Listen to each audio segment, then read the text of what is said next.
First of all, Binance follows all the sanction rules very strictly. So we will block anyone that's on the sanction list, or even anyone that's remotely related to them.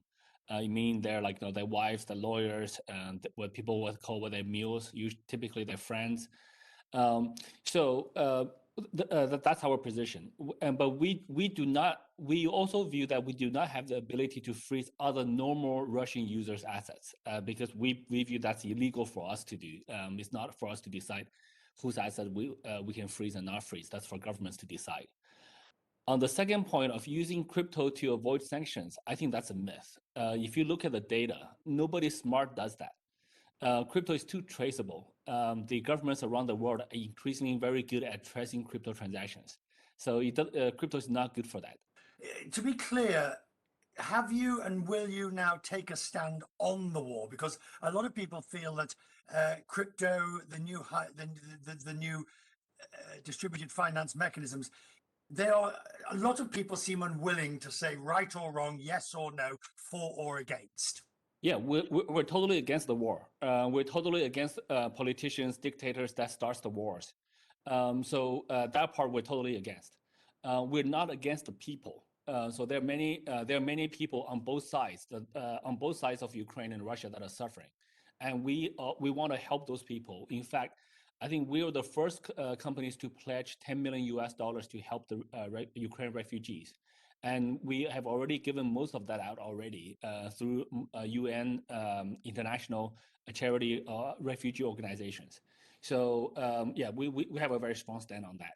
Last question on this area. Do you think a lot of people in the fintech industry, and I'm asking you this because you've taken a strong stand yourself, do you think too many people are going around saying, see no evil, hear no evil, it reminds me of the old shared platforms argument at the beginning on copyright issues. We're just a shared platform. Do you think that fintech does need to come off as an industry, come off the fence more often?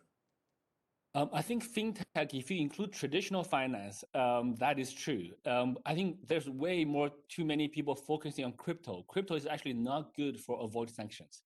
And if you look at the Bitfinex hackers, they hacked Bitfinex for billions of dollars in 2016.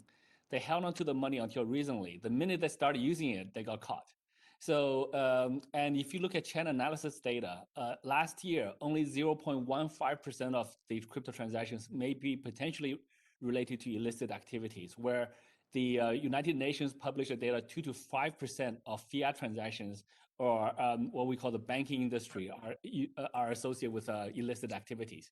So the data shows that crypto is much, much safer, yet everybody's focused on crypto sanctions. Nobody talking about banks, cash, oil, etc. Because originally crypto made a great virtue of anonymity, and our old friend Bitcoin came along and said you won't be able to trace or follow or know who's behind the transaction, and that gave the reputation, and once sullied, it's difficult to get rid of. Yeah, so that's a bit unfortunate because that's very misleading right now.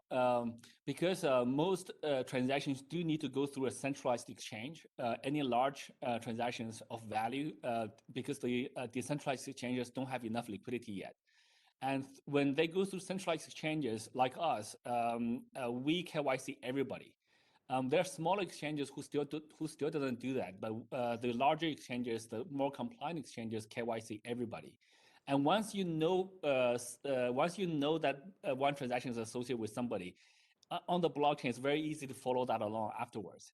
So that's a misconception that Bitcoin is anonymous. Bitcoin's anonymous feature is very, very weak.